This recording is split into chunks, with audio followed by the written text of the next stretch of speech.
Notre monde s'entend-il par un choc de civilisations hostiles, ou plutôt à travers la notion de dialogue et de compréhension mutuelle?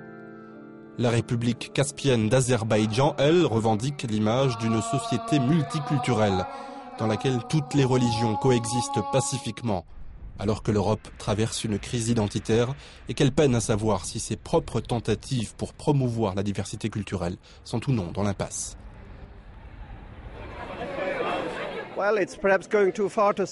Je crois que c'est aller vite en besogne que de dire que le processus a échoué, même s'il est vrai qu'un certain romantisme a prédominé sur cette question, une sorte de nonchalance légère à propos du multiculturalisme. Plutôt que de le voir comme un potentiel, les représentants des gouvernements et des sociétés ont choisi de ne pas revendiquer ni défendre leurs propres valeurs dans un tel dialogue. La nécessité d'un dialogue interculturel, voilà le principal message du forum qui a réuni des experts du monde entier à Bakou.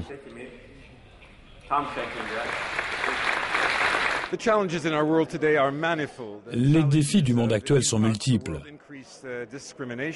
Dans certaines parties de la planète, la discrimination, le chômage, les inégalités économiques et la ghettoisation augmentent.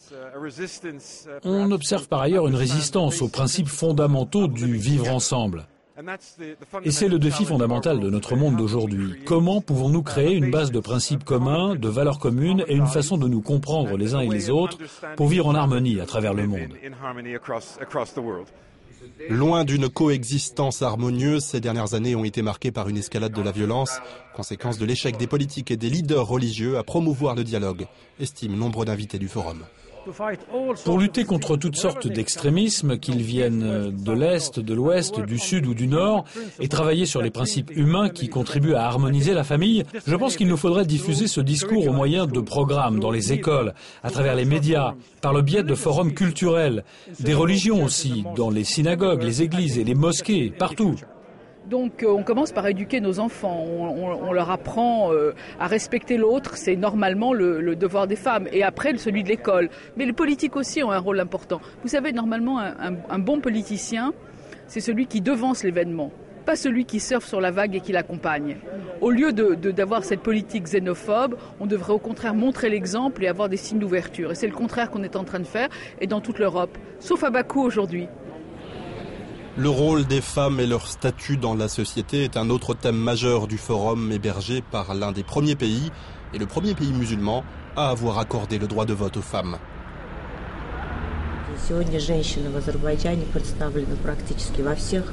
Les femmes en Azerbaïdjan sont représentées dans tous les domaines, les sciences, la politique, la santé, l'éducation. Je pense que dans ce domaine, comme dans beaucoup d'autres, l'Azerbaïdjan peut faire office d'exemple à suivre. On parle ici du dialogue des civilisations, mais on voit aussi les appels à la révolution dans le monde arabe, au changement. Et en fait, le vrai test va être si ce changement s'adresse à tout le monde ou s'adresse seulement aux hommes et pas aux femmes. Et donc, nous espérons que le forum d'aujourd'hui et de demain va permettre vraiment d'entrer dans ce débat et de montrer que le droit des femmes est essentiel à la liberté dans le monde arabe aussi. L'égalité des sexes peut-elle servir de lien commun à l'établissement du dialogue interculturel? Aussi improbable que cela puisse paraître, l'idée est bien accueillie par les délégués des organisations islamiques.